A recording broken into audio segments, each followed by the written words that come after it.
Hey guys, Steven here, Fanatic Perspective. What's going on? Happy Sunday. Making sure we are coming through clearly through your airwaves. I'm excited to talk some ball here. Sunday service. What's going on? It's free to show love. Hit that like button, subscribe the whole bit. Just want to talk some camp talk with y'all. Um, all the practice reports, everything that people have been seeing, hearing, right? All of the Kool-Aid being spent across the across the program, across social media, a lot of conversation, getting into the season, a lot of stuff that I'm going to be collabing with this week. So just all the talk across the stuff. This is going to be a relatively quick live, maybe 40-45 minutes, but I just want to wrap with y'all. Live in the chat. What has y'all's attention? What has you excited? What has you what has piqued your interest, piqued your attention from these practice reports, from what you're hearing, starting to hear what some of these rotations are looking like? Are you hearing the right names getting buzz of what you anticipated coming into camp? Pads coming on soon, full pad practices coming soon. So just where you guys stand. I want to live in the chat and talk with y'all. Appreciate everybody being here. Colby, Future Roel, Rock Drums, FT, Sports Guru. Appreciate y'all tapping in. It's gonna be a fun conversation. For me, I'm gonna start off here because I I always kind of go more, you know, macro, big picture first, and then we'll condense it down. But for me, this is the most talented roster. This is just my opinion. I believe this is the most talented roster that Steve Sarkisian has had in totality, and that's saying a lot considering the 23 NFL draft picks we just sent. And I mean that over the course of when we look back at this particular 2025 team 10, 20 years from now, even some of the guys that may not be big essential roles this season, the fact that they were all on the roster at the same time, right? So, you know, going from Justice Terry Jackson, Michael Terry, uh, you know, Jonah Williams, playing with Anthony Hill, playing with Colin Simmons, playing with Arch Manning, playing with Baxter and DeAndre Moore, like Ryan Wingo. All of these guys are here at the same time. And again, guys like French, right, or guys like Khalil Lockett may not be the biggest contributors, but they were all on the roster at the same time. So that's what I'm talking about. Like when you go back and look at 2001 Miami, there were certain players that were, Willis McGahee, he wasn't necessarily the starting running back. It was Clinton Portis. You know what I mean? So there were other guys that were still going to be studs that were still waiting in the wings. I mean, it's kind of crazy when we look at just how loaded this roster is. I'll be honest with you. With that in consideration, this is the most excited I've been for a Texas season, football wise, probably since 2004 headed into 2005 after we beat Michigan, because I knew we were going to be national champion contenders that year. It was just a question of getting through USC. I haven't been. That's like, and I'm dead serious, and that's just how I feel, right? Like even after the playoff seasons and everything, it just really, the youth talent, the combination of guys that have been here, the continuity of the staff, Dwayne and Keenan coming back. I mean, all those things just got me feeling the right way. I don't know what it is. I don't know what it is. It's got, maybe it's just we've gone so long without ball, but normally I'm the guy that's, at least the last couple of years has been, y'all think I haven't had enough Kool-Aid, but I don't know. I'm just really, really excited about overall this roster. Every day you're hearing a different name pop up. I mean, which could be good, if you're excited about, hey, the best are going to play. It's a meritocracy. When you're hearing guys like Grayson Littleton and the noise he's making at star, in conjunction with older names or guys that are, classes ahead of them, when you're hearing about guys like Christian Clark in the running back room and, you know, what he is already ramped back up to post Achilles injury, we're encouraged by that. And please forgive the lightning and thunder behind me. We got a bit of a storm here. So, yeah, I mean, it's crazy. It's crazy. I'm thrilled as a Texas fan to be in this position with this roster in this age of college football, um, to go to navigate this season with this group. So let me check out the Vandalisa. Thank you for the super chat. Hoping an injury free fall camp so far. We have a couple guys resting, and that will get back into the mix. Nothing crazy, right? But this week with the pads, this will be the week where we start to really get more into the trenches, right? Every time it's shorts and shells, when it's shorts and shells, the standout people are going to be the specialists, right? The receivers, the backs, and then on the defensive side of the ball, you want to make sure that your linebackers are covering well, who's communicating well amongst the DBs.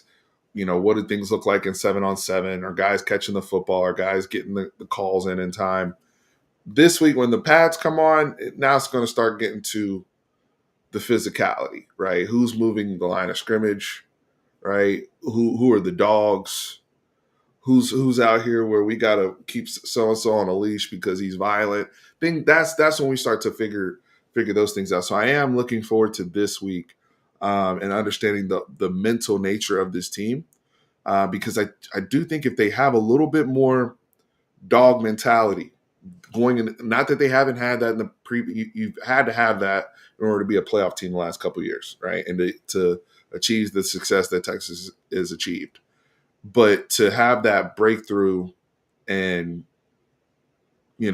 push a little bit forward, I do believe if they can show a little bit more of that dog mentality with some of these, especially these guys that have come in, freshman class as well as portal, we should have some. So let me check out the chat here. Vandalisa, thank you so much again. David, I'm gonna keep it brief so you can get back to your workout, brother. But I appreciate you being here. You let me know what you're excited about post these reports these last few days.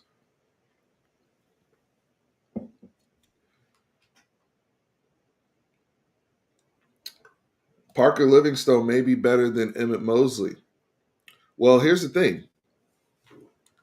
One thing with Parker Livingstone, two things with Parker Livingstone. A, he's really healthy now, right? Compared to, remember the type of recruit he was coming out of Lovejoy, and then he has a knee thing. It was really more Dalen McCutcheon over there, and then now you're seeing year two Livingstone being in the offense the whole time. Mosley's coming in. It's kind of like he's a post spring portal guy, right? So it's kind of like what my man Silas Bolden kind of had to pick up, man. You remember late he had to pick up all. We don't run a easy made offense, so to speak. Now Mosley will pick it up, and I think Mosley will be a contributor and in the rotation. I'm still very, very high on Emmett Mosley, but Parker Livingstone gives you, with him being healthy, gives you a guy that's 6'3", 6'4", that can run on the outside and give you that dynamic ability, hopefully, that you had when A.D. Mitchell was here, right? Longer strider, bigger receiver, and what they were hoping to get from Isaiah Nayor a few years ago. And I bring up Nayor because of, similar training up in the DFW area, similar body types, similar type of player. So the fact that Livingstone is pushing there, with the fact that he has in-program experience, arch relationship as well, right? That's nothing but a positive, right? So if he's ahead of schedule and he's taking time away from again, Emmett Mosley finished 2024 in a heater at Stanford with no quarterback. No disrespect to Ashton Daniels, but he's about to get a big uptick in quarterback play, right? So that's only a net positive for Texas. as far as I'm concerned. Look, each day, the long gone are the days where you're not going to have a dog coming for your reps in practice every day. It is that in itself is what you want every single practice. So the fact that Parker Livingstone here's where I'm excited about him. We didn't see a spring game, but we heard his name amongst probably of the three top names we heard mentioned the most in spring in terms of consistent practice, delivering, performing. It was Parker Livingstone's name, and the fact that we're hearing his name again, performing at this, still doing the same thing, still getting the same praise, still having that same chemistry that's what you want, because now the boy's showing consistency. And if he's showing consistency, there's no reason why he won't be a significant player on the field come week one against Ohio State in terms of rotation, right? Because we're going to play a lot of players. Ohio State and think about the whole month of September. I told you, the month of September, pretty much everybody on this football team is going to play.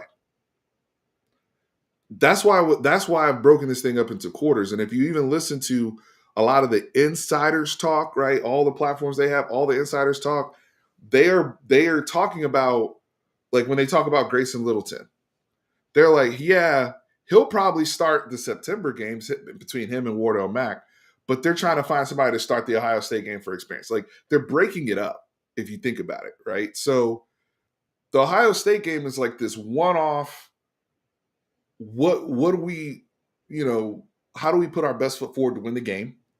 And then the month of September is really finding what our football team's going to look like and posturing for positions going into SEC play. So we got to kind of divvy that line there. But the Parker Livingstone hype is great news as far as I'm concerned. But don't sleep on Emmett Mosley either. Don't sleep on Emmett Mosley.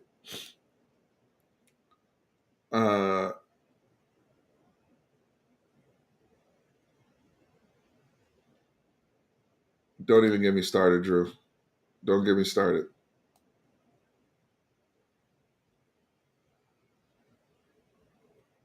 Yeah, no, I think the Wisner stuff too, because I'm excited about um, the growth of all the guys we're hearing in the room, and it sounds like Coach Scott's doing a great job, which is encouraging. Got a lot of young backs in the room, right? You think about the young freshmen that are in there. If you include Clark, who hasn't played yet, if you include, you know, the growth of Jared Gibson, right, and what we're trying to get from him.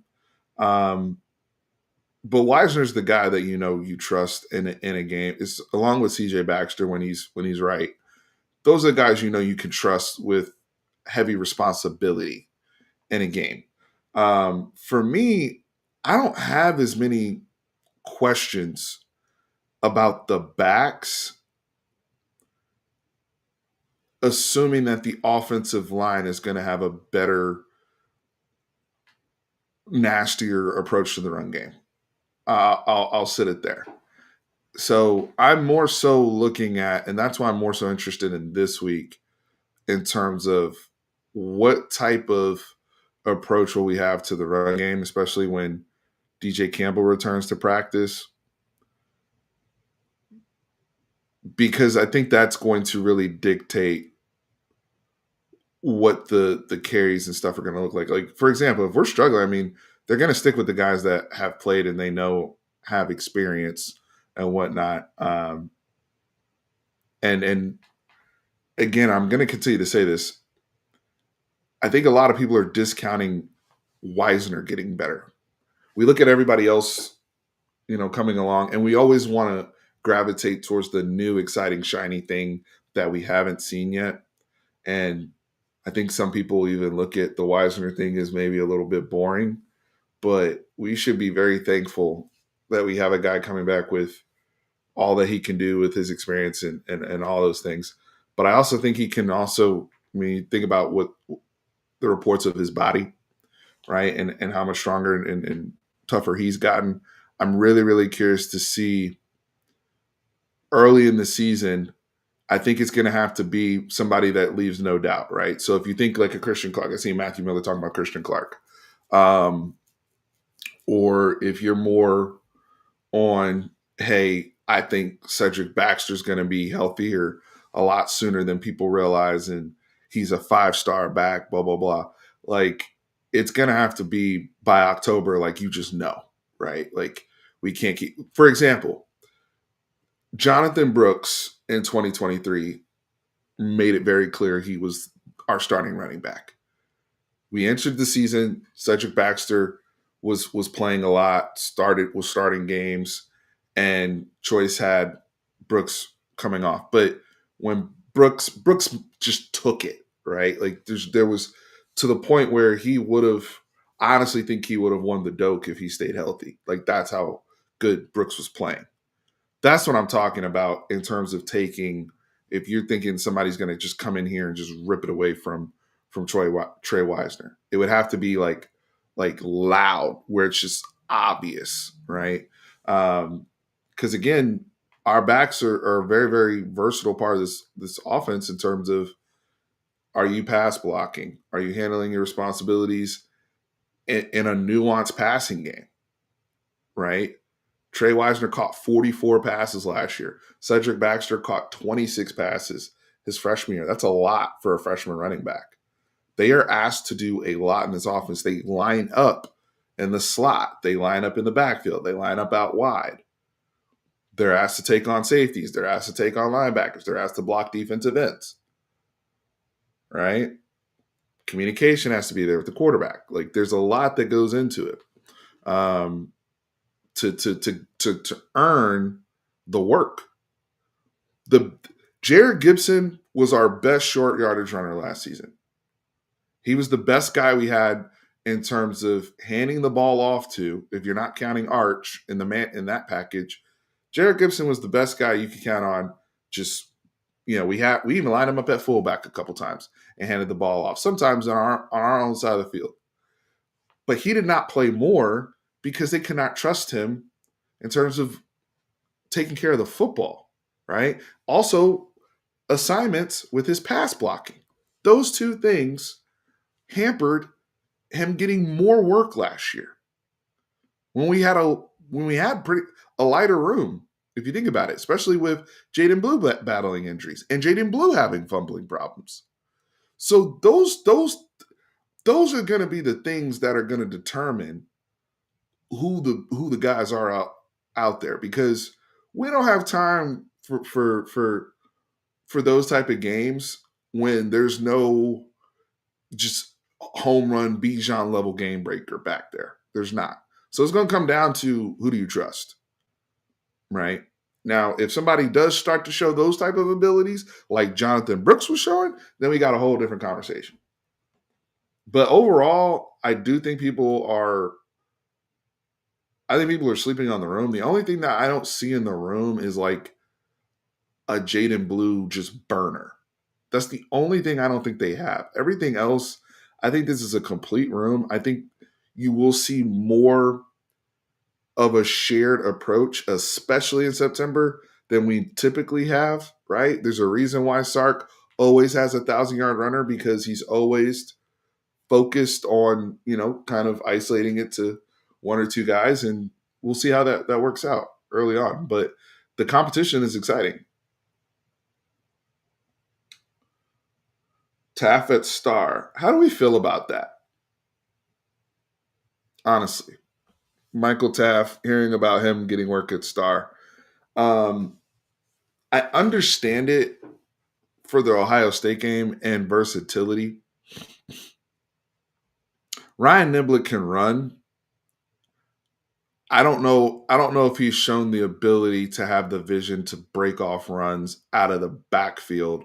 Ryan Niblett is track speed, so let me correct that.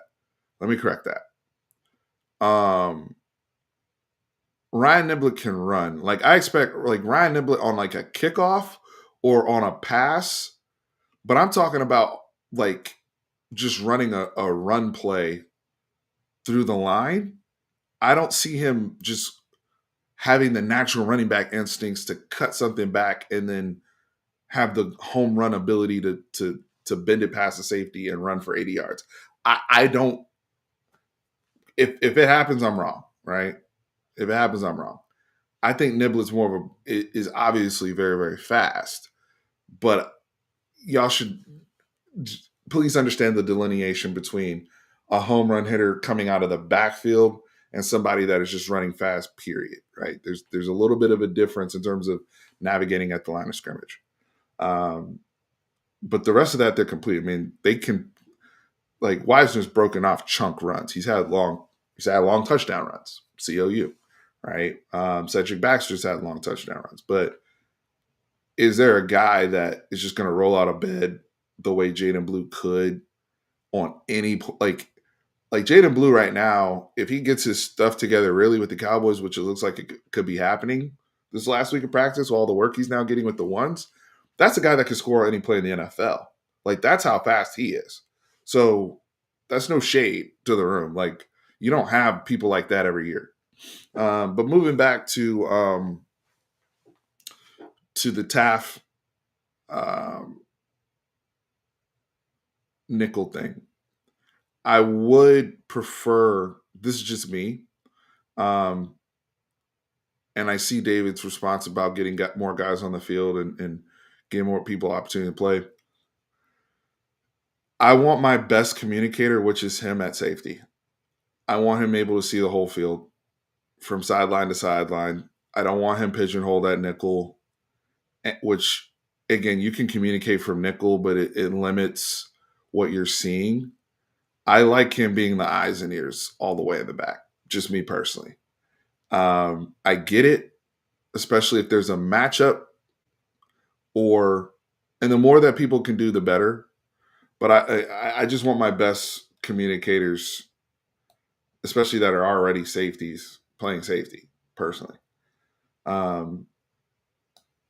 Like I feel like the nickel thing is interesting because we have so many great options.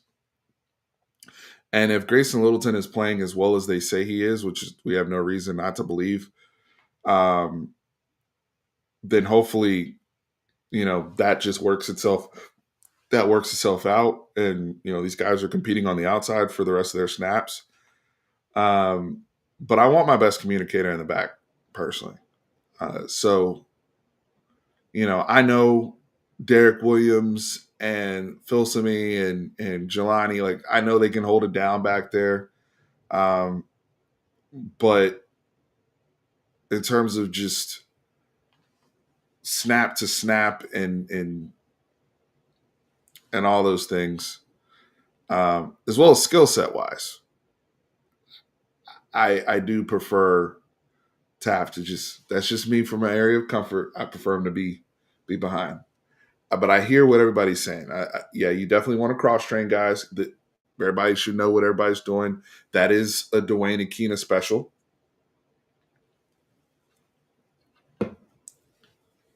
That is something that he's always done, going back to the old days, right? Like guys like Michael Huff. Remember Michael Huff? You didn't know if he was a corner, nickel, like same thing with Aaron Ross, like Vasher. So he's known for that. Totally get it. But when we're playing, when we're playing against Ohio State, and let's say they have either one of their quarterbacks is going to be a young, inexperienced guy, whether it's Klein Holtz or Julian Sand, I want Taft back there solving the problems. And like that also gives me an advantage against some of these younger QBs. But that's also my point is mostly based around his ability to see the whole field from a communication standpoint. I'm not even talking about matchup wise physically.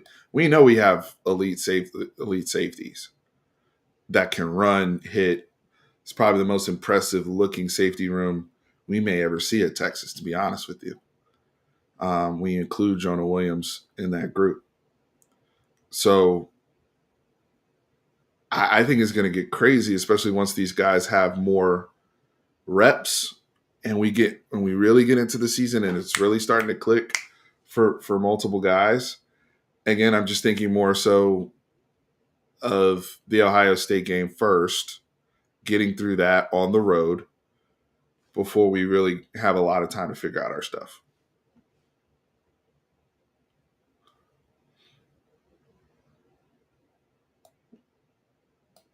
Do you think we can get everybody 100 carries, David? Is that possible? We'd have to have possession a lot, and we'd have to be blowing people out, which is what you've been advocating for. We'd have to be going belt to ass on a weekly basis, right, to get everybody their work, which they should do in September. That's not a question. The question is, can they do that in SEC play?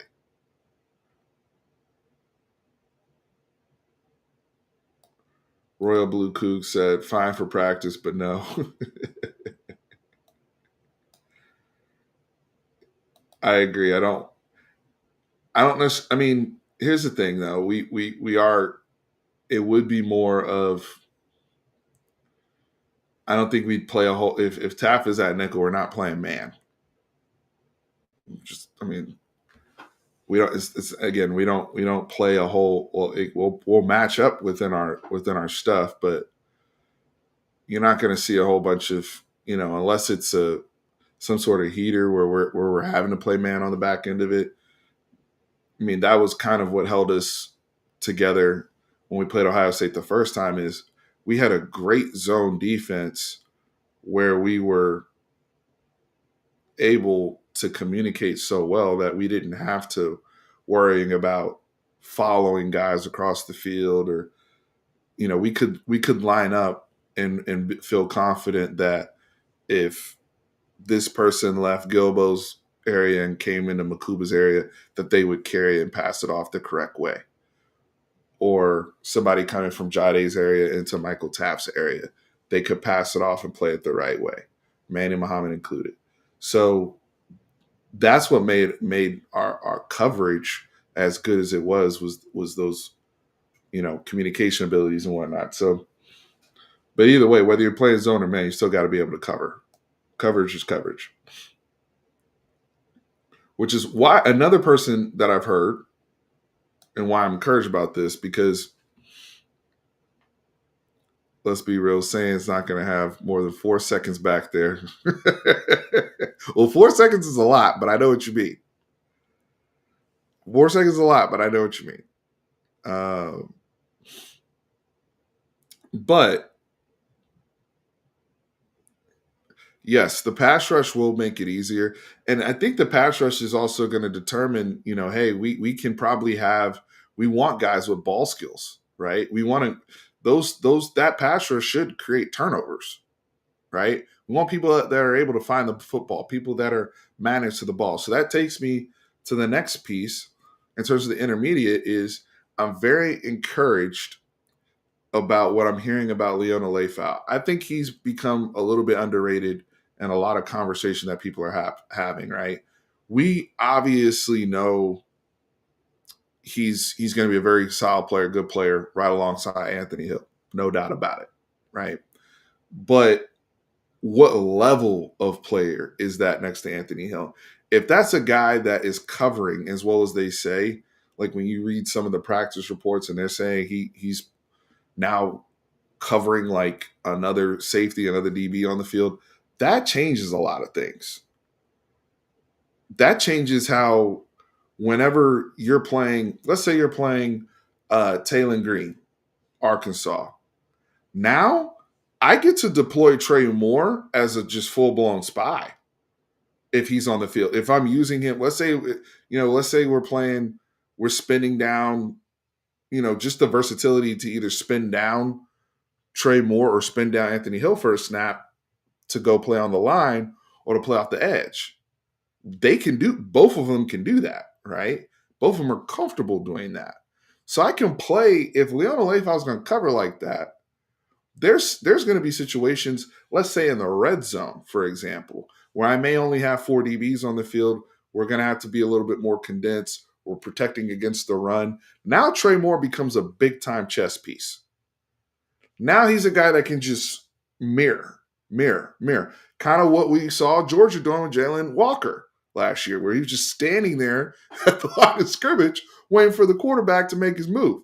Like, they have a chess piece in Trey Moore that they're going to be able to do that with. They can do that with a lot of guys can play that role, by the way, because Texas has that type of depth. But just in terms of showcasing Trey Moore, when I think about that and the skill sets that they bring to the table, I can see how they can complement each other being on the field when they do play together in those rare occasions. So it's not just about substitutions and having proper depth to back that up, but it's also about the more that somebody can do next mirrored with somebody else's ability to cover or somebody's ability to be an effective blitzer. Now my defense is exponentially more dangerous, right? I don't have a whole bunch of redundancy in there.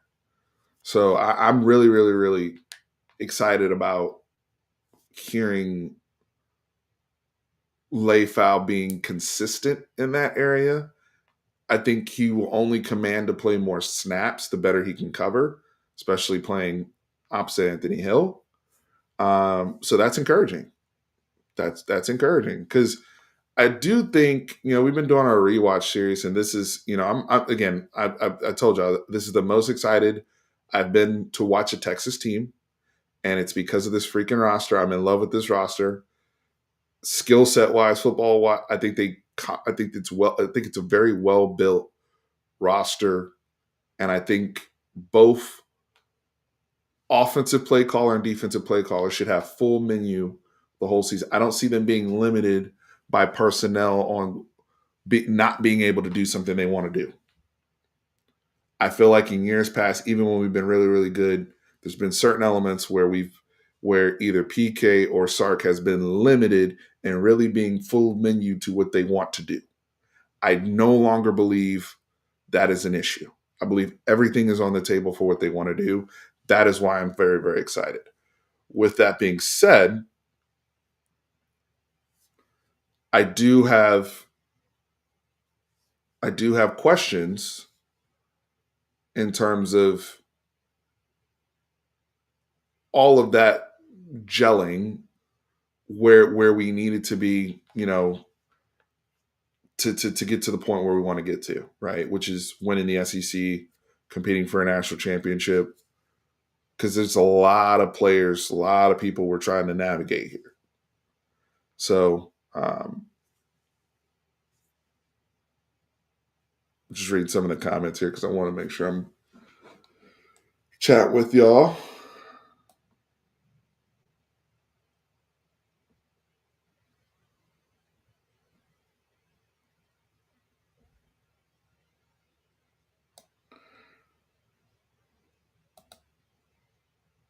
So when we think about guys like Jeremiah Smith and all that type of stuff, I also don't want to get caught up in I think there's a difference between him getting his and him killing you, right? Him being just an absolute game breaker. I think you obviously want to have a very similar approach to what you had and the success that you had, but you also can't overdo it, right? I mean, last year, we sold out, but Carnell Tate and Michael Kuba, their tight end, did get theirs, right? Which is fine in the context of things, but you also can't give up big play touchdowns like you did, i.e. the 75-yarder. So if we're giving up, for example, I'm going to do the Florida rewatch tomorrow. The Florida game, DK on Florida had 5 catches for 95 yards. That's a really good day for him. Didn't matter. I'm fine with that. Go off, right? There's games where people had numbers against us, but they need to be hollow, is what I'm saying. So I'm not concerned. If he comes in the game and he has 6 catches, 80 yards, but he has 2 touchdowns in there in crucial moments, I'm just saying, I don't want to go overboard with the Jeremiah Smith thing, and then another, Carnell Tate hits us again. Now it's for 150 yards. He's an NFL receiver, or Brandon Ennis, or Mylan Graham, right? Like they got multiple guys, so it's going to be an approach. I don't think we can just get obsessed with like we got to stop Jeremiah Smith, blah blah blah. I think it's about where you guys came from earlier in terms of having your best foot forward, attacking the quarterback. That's where they're going to have to get after the quarterback. I don't think it's realistic to think that you're just going to be able to, even with our group, cover all those Ohio State guys. They're really, really good. Trust me. We cannot be naive to that.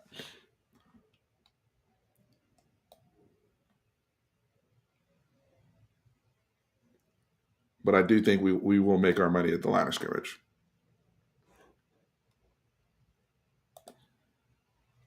Neil Brown actually is one of our analysts. I think you'll fill Neil Brown's role during the season.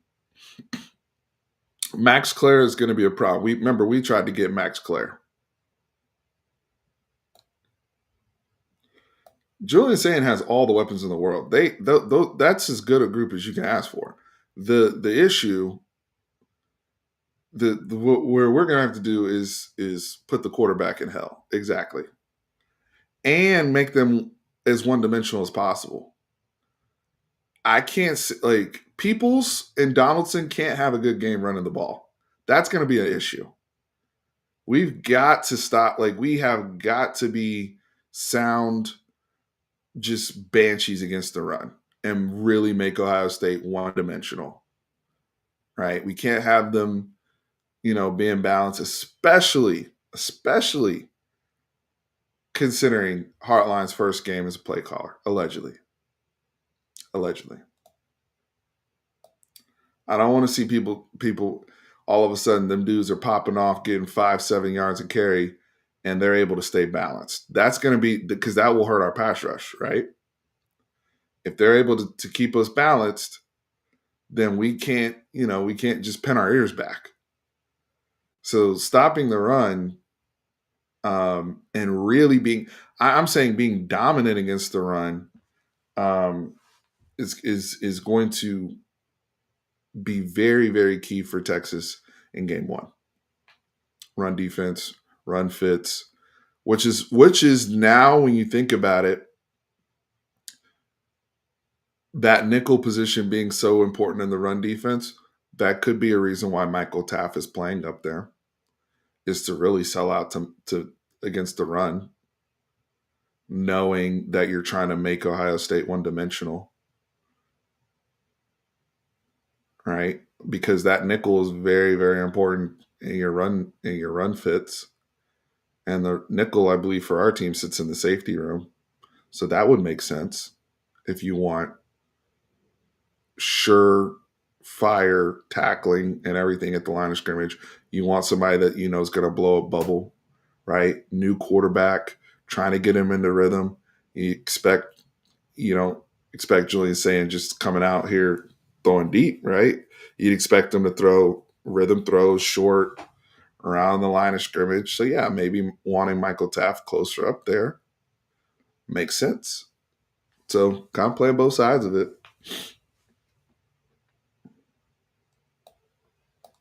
If you really want to scare Ohio State, though, offense, go put up some points. Go get out. Go start the game 10-0 immediately, 14-0 immediately. That will make anybody nervous, especially with a trying to break in a new QB.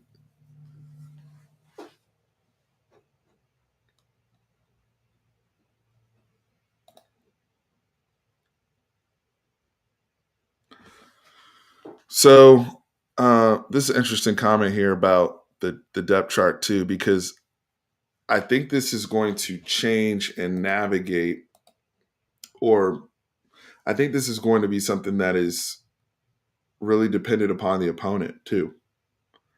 How they navigate this, because I think there's there's going to be some games where, you know,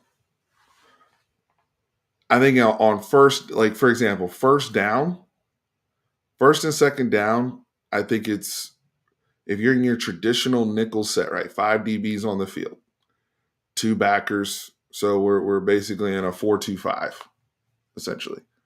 If we're in a 4-2-5, and Hill and Leifau are going to be out there if it's first or second down. I do think Trey Moore, because of, again, depending on what type of down it is, if you're looking to get more aggressive with the passer, now Trey Moore factors in, right? So obviously navigating that. It also could be, depending on if we're playing somebody that isn't much of a runner, let's say they're going to put the ball up a little bit more, you'll probably see more, Leona Leifau. If we're playing Vanderbilt and Diego Pavia, remember we moved Jelani McDonald played a lot at the line of scrimmage in the Vanderbilt game. We just watched that game. Trey Moore was all over the place. That's probably more of a Trey Moore game. Now Leifau had a pick in that game and he did his thing, but I also think just how PK traditionally has rotated the last few years, they may end up with the same amount of snaps, even though Leifau's starting per se. But they may end up having a similar ratio of work. Uh, Same thing with our safeties, honestly. I mean, before Derek Williams Jr. went down last year, he was splitting a lot of snaps with Andrew Makuba. They were splitting a lot of snaps with Michael Taft. Like they weren't on the field every play. And then even when McDonald came along, Jelani McDonald ended up playing a lot.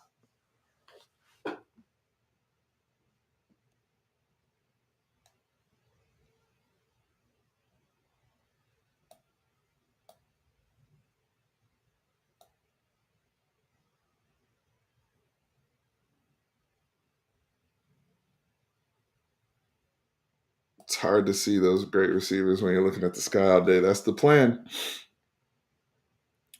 That's the plan. Texas rocks.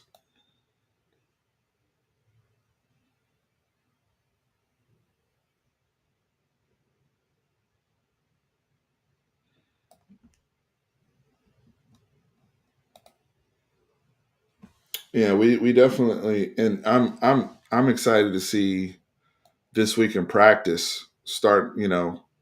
What does that look like with these big boys? What does that look like with this group, right? In terms of guys like Cole Brevard, these big dudes, or Travis Shaw. Like when you're hearing about some of the things that they're able to do in the run game, if those guys are as good as we think they can be, then we're going to have people in situational passing downs all game potentially, because it's going to be it'll be very, very tough to that's going to be the key against this defense to mitigate our pass rushes if you can run the ball on us. Like Georgia was able to stay balanced in both games because they were able to run the football good enough. They weren't killing us with the run, but they were able to run the ball good enough to where we had to respect it. That's the key to beat Texas defense. Denver Dunbar, thank you for the super chat. This is a nice one, man. Thank you. So I'm hearing Texas might start the season ranked number one for the first time ever. We've never started a season ranked number one. Did we start ranked number one in 2006? I thought we were number one when we played Ohio State. I could be wrong on that. I probably am. When Colt McCoy was a redshirt freshman. I thought we were number one when Ohio State beat us in Austin. But I know we were top three.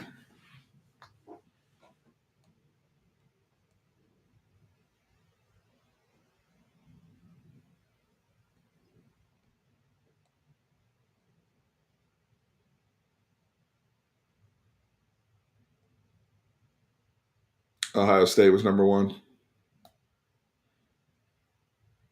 Yeah, I don't remember. I'm just thinking off the top of my head. But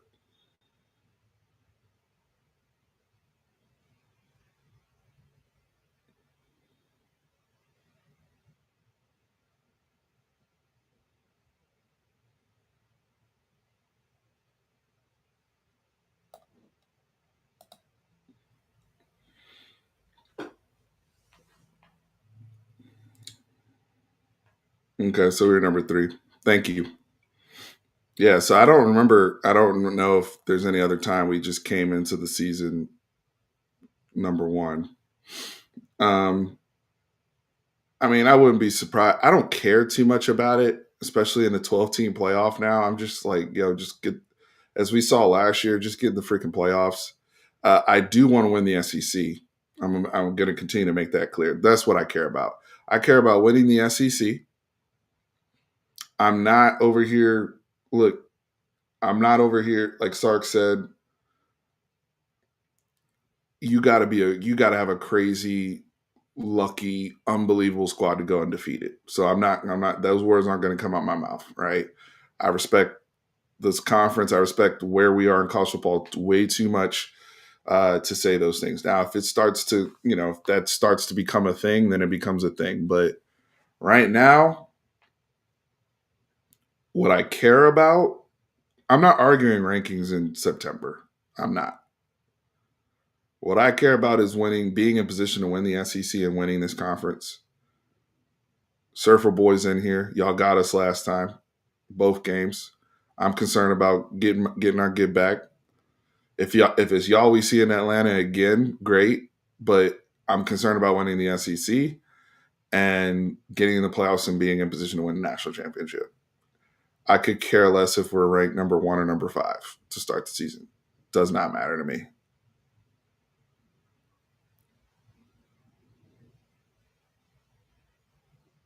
Does not matter to me. Um, you can have the best quarterback every game and still not go undefeated. Undefeated in terms of, because it's not 12-0 doesn't mean anything if you don't win the last four. You're gonna have to go 16-0. All right. We're talking about going 16, 17, no, potentially. So that's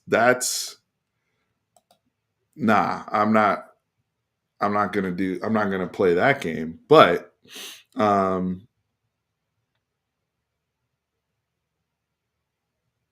as long as they're in position, like I said, to win the SEC and to be where they need to be playing their best football going into the playoffs and in the playoffs, that's ultimately what I really, really care about. Because I do see some, I mean, we're gonna have some challenging times. I mean, last year we got really where we were really fortunate is we did not play a bunch of good quarterbacks last year. We didn't. The best, I mean, we did beat some good quarterbacks in the playoffs. Sam Levitt, Cade Klubnik, right? So don't let people out here tell you we didn't play anybody. We beat two quarterbacks that everybody loves. Two quarterbacks that one is, you know, a Heisman, favorite and Klubnik, and one that is been predicted to be Big 12 Offensive Player of the Year in Sam Levitt. So we beat both of those guys. And I wouldn't say that Will Howard was the reason why Ohio State beat us, right? It's not like Will Howard was out here just killing us per se. So my whole thing is we went. I mean, we've been doing the rewatch. We just did Pavia so far has been the best guy we saw last year in terms of so far where we've gotten in our rewatch series. So I do expect us to play now. We did our exercise earlier this. I don't know if y'all remember it, but I can pull the list back up where we started going through the quarterbacks, right? Um, and I can pull that list back up, but I do, we played Michael Hawkins Jr. last year. We do expect John Mateer. I know there's been a lot of talk about John Mateer, but John Mateer obviously should be better. We didn't even see Jackson Arnold. We saw Michael Hawkins. So we didn't see Lagway. Now Lagway, he's got to stay healthy, but I expect us to play, guys that are going to be able to at least be more competent trying to push the ball down the field more than what we saw. Now, the flip to that is our pass rush should be crazy. So, we should be ready for that. But I do expect a little, more challenges, especially from good quarterbacks that we'll face this year versus last year.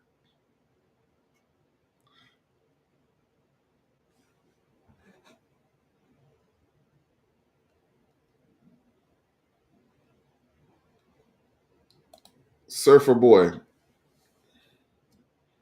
we coming for you, brother. I'm coming for you.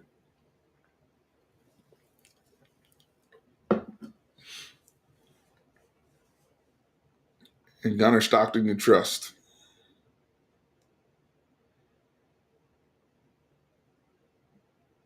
We coming for you, though, Surfer boy.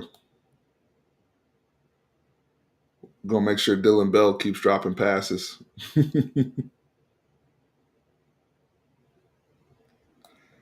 Y'all got to get back to running the ball too. But I think Nate Frazier's going to be good for y'all this year. I think Nate Frazier's going to have a big year for y'all running the rock.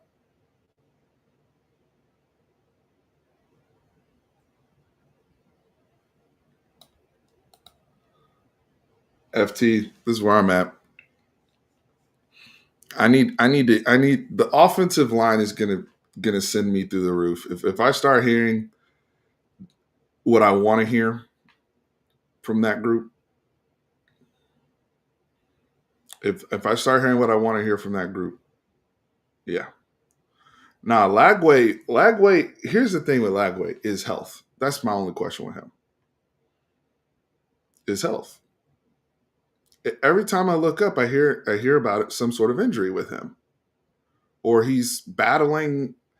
He's in a walking boot this week, or he had a shoulder issue for 2 months. Like Lagway to me is very dangerous because Florida probably will have an elite rushing attack with Jacoby and Jaden Ball and them. Florida's going to be able to run the ball. They're going to be able to run the ball, and he's going to be able to play action off of that.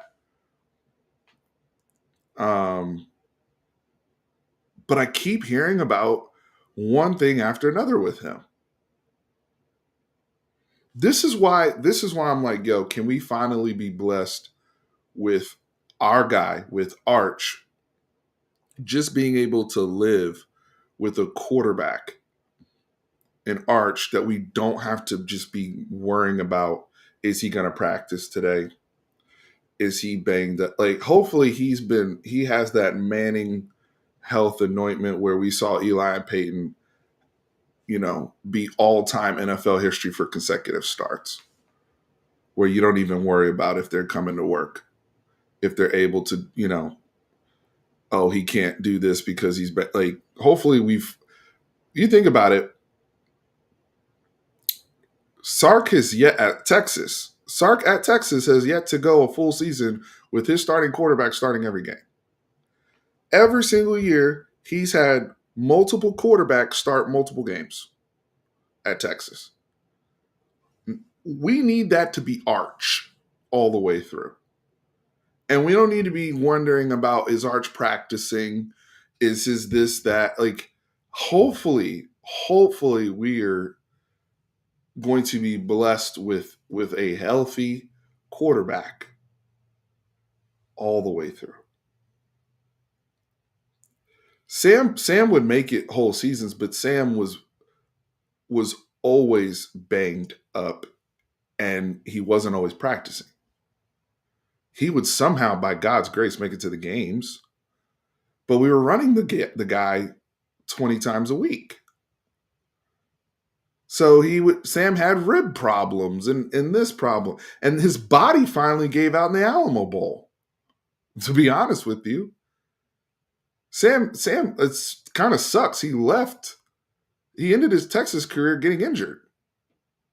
If y'all remember, it's just that Casey Thompson came in the game and was, him and Bijan just went crazy in Roshan in that game. But we left that Alamo game. I was there. Those guys were never healthy. None of those Herman guys, never healthy. So hopefully we're going into year 5 with Sark. I just told you we have not had a single quarterback make it all the way through. Start every game.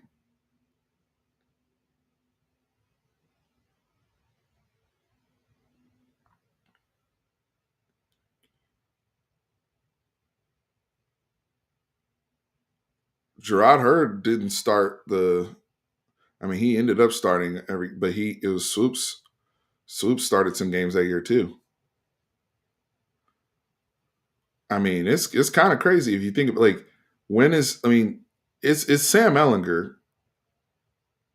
It's Sam Ellinger, but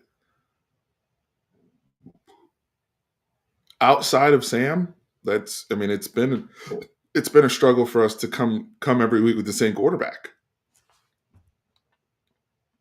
So that alone excites me.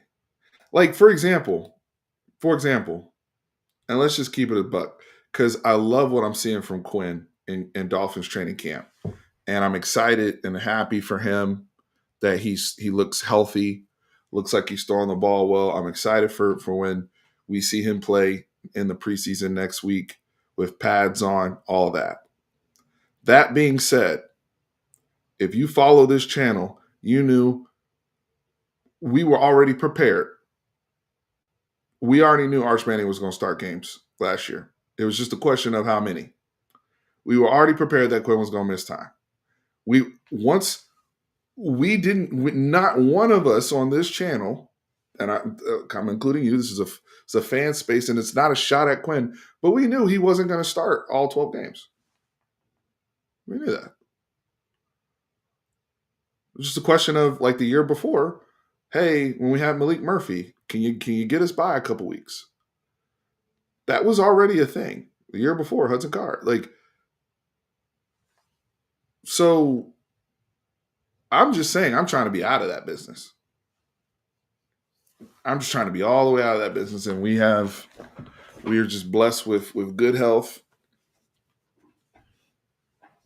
at the QB position where we're not worrying about, and let those guys behind him develop in the shadows.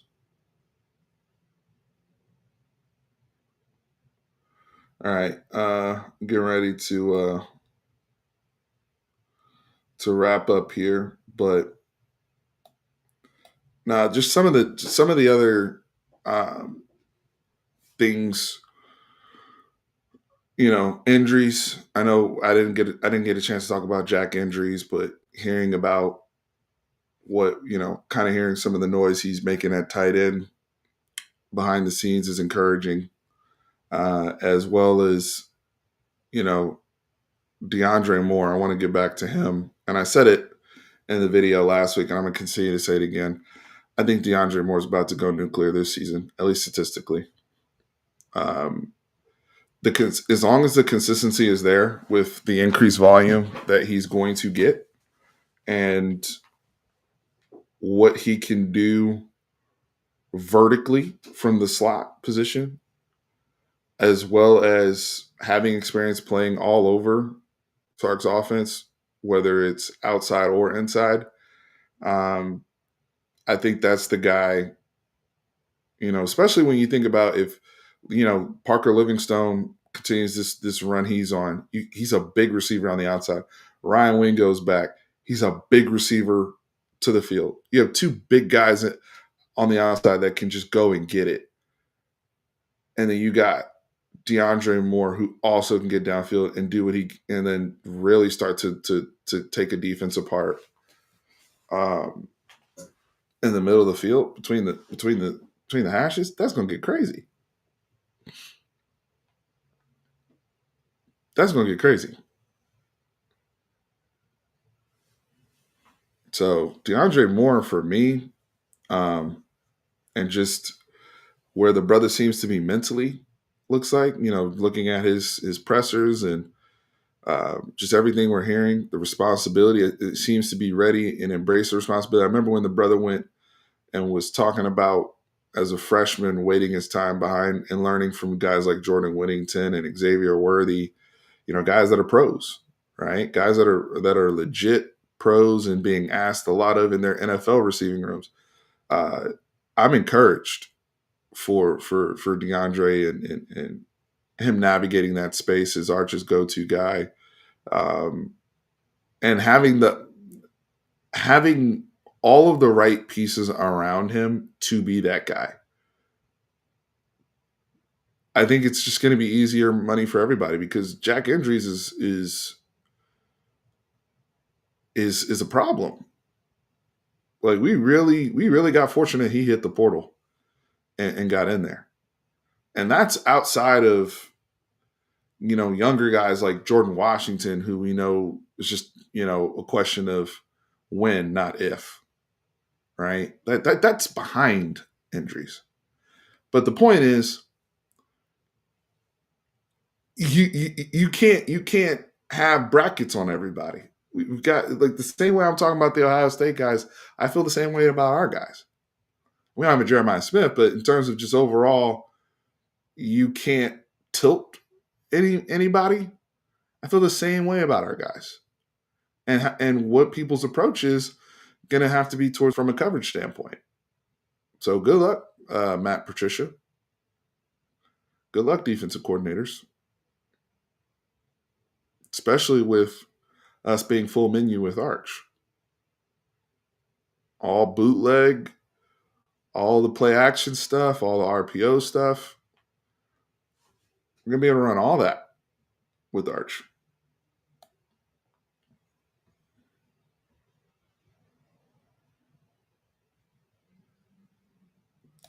Dylan Bell's the last receiver y'all need to be concerned. I'm just saying. That was.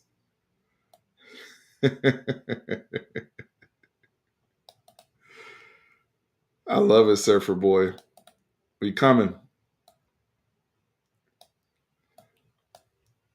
I'm just excited because we can get back to actual living in reality, hopefully, for a lot of people, because there's been a lot of gun bumping on Twitter, just social media overall. I understand everybody getting excited about their teams, but when people are kind of argue with me, I don't know if some of you saw, we had some folks arguing with me about Colin Simmons versus Mason Thomas, and this player versus this group, and that player versus this. I'm just ready for ball to get here, so we can get back to, because all that stuff, all that narrative, we had the same conversations last year, and then as soon as we started whooping people's ass, it turned into a scheduled conversation because people didn't want to talk about how good we were playing. It immediately turned into, I ain't playing nobody. As soon as we start whooping people's ass. So, I I can't believe I was in a space to, like, when somebody else has, I'm not going to get into a debate about Parker Livingstone versus Jeremiah Smith. I know my place. I'm like, some of you guys, like, y'all are so excited about your guy or your team that you just expand beyond reality. And it's amazing. It's amazing. Every NFL scout can tell you, oh, this person is top 5, no matter, GMs are salivating for this guy to come out. And then you're trying to tell me that your guy's better. But we know, and if everybody was a free agent, who you're contacting first. And that's why I'm saying stop lying. Stop lying. Please.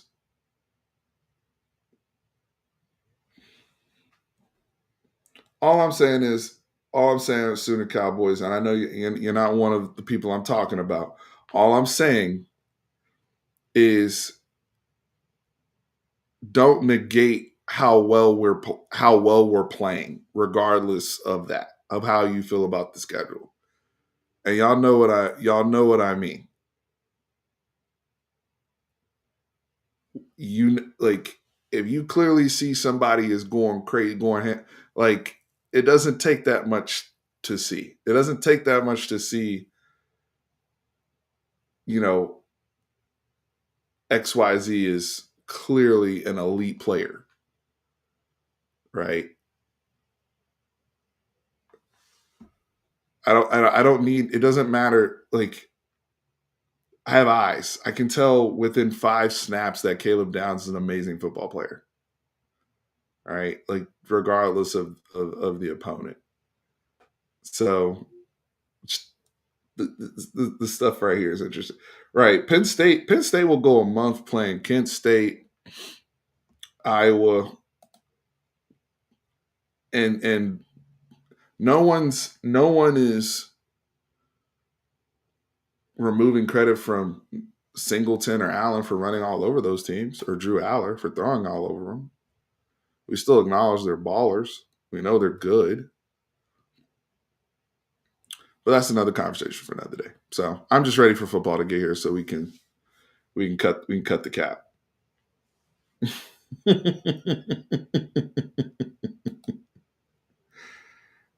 Oregon schedule soft. I haven't even seen Oregon schedule. I gotta go check that out.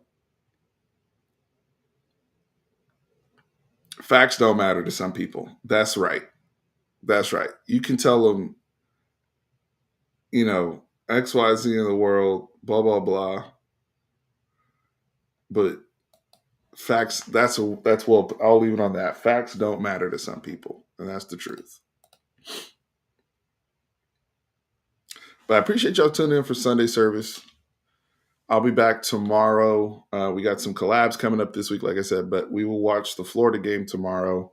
And yeah, just more and more stuff coming, more camp talk coming later this week. Hit me in the comments with anything I may have missed or anybody you want to highlight or touch on. But guys, I'm super, super excited and thrilled for this season. I can't wait. I do think that this is one of the most talented rosters I've seen at Texas in my adult lifetime for sure. Definitely under, potentially under Sark. And yeah, I'm drinking the Kool-Aid, y'all. I'm drinking the Kool-Aid. Let's go. Let's go get it. Have another good, safe week of practice, and enjoy the rest of y'all's day. I appreciate it. Hit the like button. It's free to show love. Remember, horns always up. Hook 'em.